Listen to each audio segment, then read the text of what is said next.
Hi, my name is John, and this happened when I was 7 years old. I was out walking with my mother and her friend as the sun was beginning to set. We had been walking for a while when we decided to start heading back home. The sun had completely vanished, and it was dark.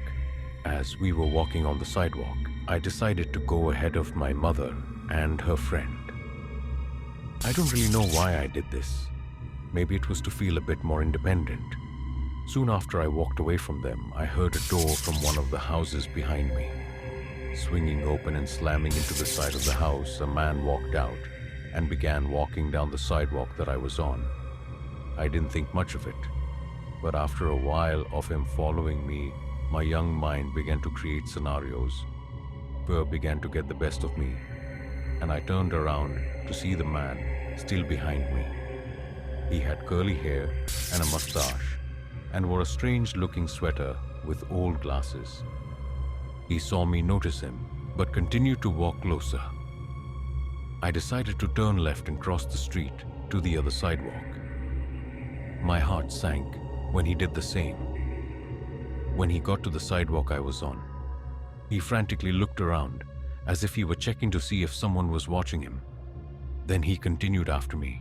As he got closer and closer, I saw my mother walking on the sidewalk walk across the street, and I took my chance to run.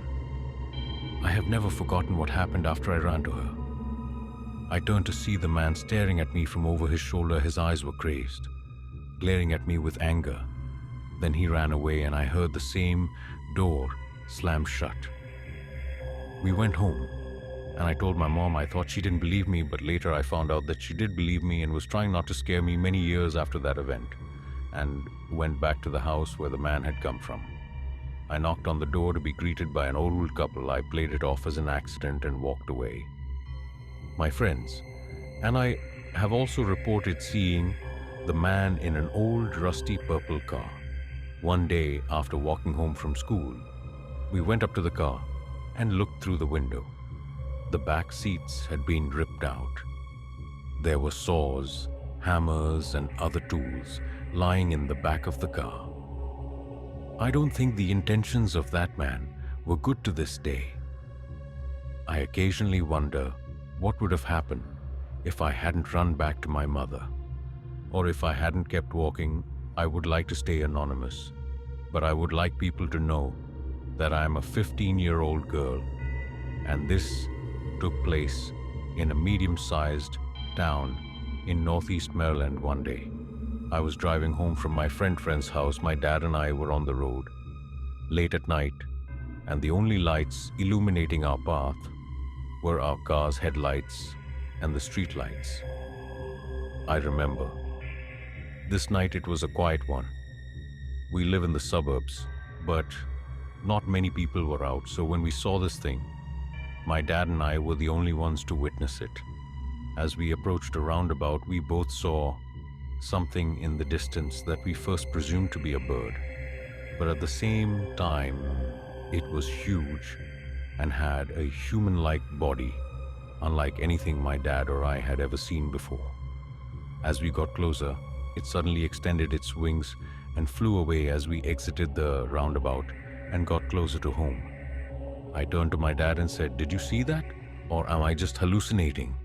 He had fear in his eyes, completely shocked as we drove the rest of the way home. When we arrived, my dad and I told my brother what had happened, but he just laughed and shrugged it off.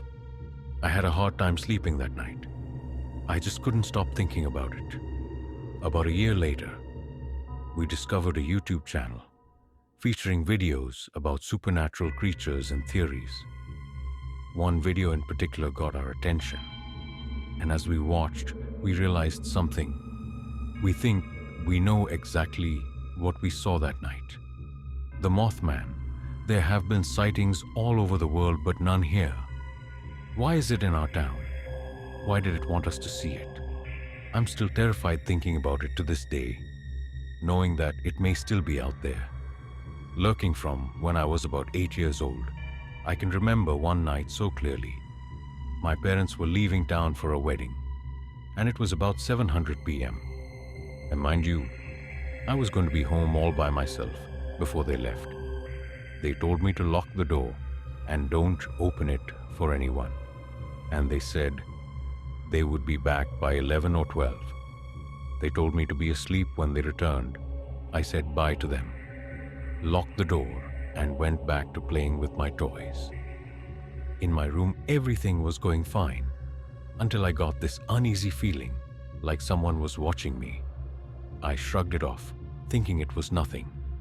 Then 2 hours passed, and I wanted to cook something to entertain myself. I went to the kitchen and started grabbing things out of the refrigerator: onions, cucumbers, tomatoes, etc. Then that feeling came back, but I shrugged it off again and didn't think about it. Mind you, I was a very brave kid, so that's why my parents left me by myself. I was starting to cut things and cook things, edible or not. Half an hour passed, and while I was cutting, I felt like I saw something out of the corner of my eye. I turned to look, and then I saw a gray-looking creature with dark eyes, bald, tall and creepy looking. It did not look anything like a human at all. It saw me looking at it, and then it vanished. I was frozen completely. I didn't even move or shake. I was just blank after a few minutes. I cleaned up and started looking around the house. I was 8, so I wasn't thinking too much about it or what it could be. I checked the time, and it was past 10. I put on my PJs, brushed my teeth, and prepared for bed. I fell asleep. Quickly, then a few hours passed, and I felt like someone was watching me. I opened my eyes and stood up. Then my shoulder felt like it weighed down, like something was pushing it down. I thought it was a reflex. But why would a reflex happen at this time? Then, as I looked at my doorway, I saw the creature again. We both looked at each other for a long 3 minutes. I was frozen again. Then I screamed as loud as I could, and I started to cry. By that time, my parents had already come home. My dad ran into my room and asked me what was wrong. I pointed at that thing, but he couldn't see it, and then it was gone, just like before. After that, it never appeared again. I hope it never comes back. I'm just so glad my parents were there to help me. But what if my parents had never come home? What would have happened to me?